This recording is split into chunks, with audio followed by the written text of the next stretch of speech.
concours. Donc les lauréats sont ici présents cet après-midi et nous leur décernerons donc un prix qui se traduit également par une remise de chèque.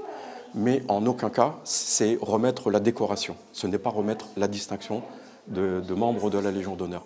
En revanche, cela n'est pas en reste, qu'ils deviennent de véritables ambassadeurs de la Légion d'honneur en tant que jeunes auprès des autres jeunes, et ils sauront rayonner sur l'ensemble des actions que l'on pourra mener au niveau de la Réunion avec les membres de la Légion d'honneur, et pour demain et pour l'avenir.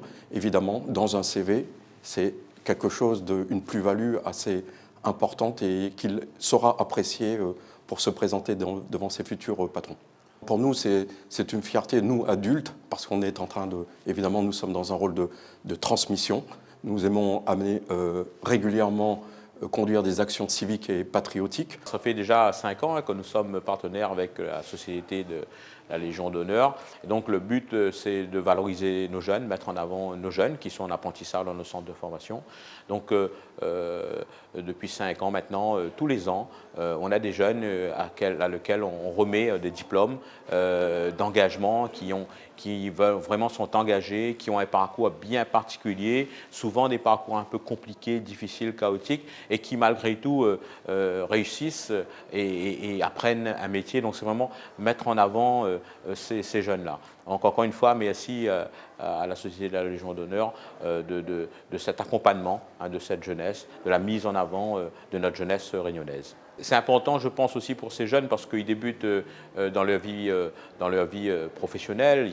Alors, ils sont déjà en apprentissage, ils sont en train d'apprendre, mais ils vont bien entendu débuter dans leur vie professionnelle. Et en tout cas, c'est important, je pense, pour eux, pour demain, ils pourront, dans leur CV, dire qu'ils ont été récompensés par la Société de la Légion d'honneur. Et ça, je crois que c'est vraiment un plus pour eux.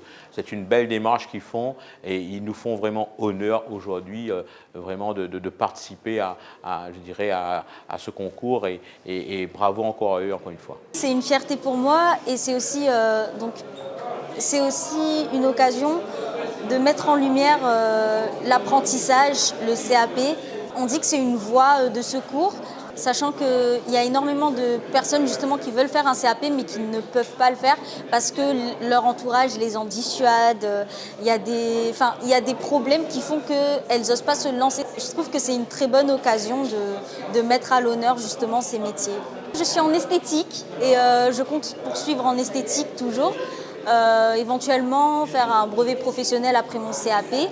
Je choisirai entre le CDI et justement la création d'entreprise quand j'aurai mon diplôme. Ça va être une fierté pour moi de représenter la Réunion en métropole, mais ça va être aussi beaucoup de stress vu qu'il n'y aura pas que moi comme lauréate, il y aura toutes les régions de la France. Donc je pense que ça sera un petit stress à surmonter, mais je vais donner le meilleur de moi-même au national. Mon message pour les jeunes comme moi qui hésitent à se lancer dans un métier de l'artisanat, c'est n'hésitez pas à le faire. Tout simplement parce que vous avez tout à gagner. N'hésitez pas à le faire et ne laissez pas les gens, par exemple, qui vous disent que c'est un sous-métier ou une voie de secours. Ne les laissez pas vous influencer parce que l'artisanat ouvre de très belles portes dans la création d'entreprises, dans de très grandes opportunités, comme par exemple le MAF. Donc accrochez-vous et surtout, n'hésitez pas.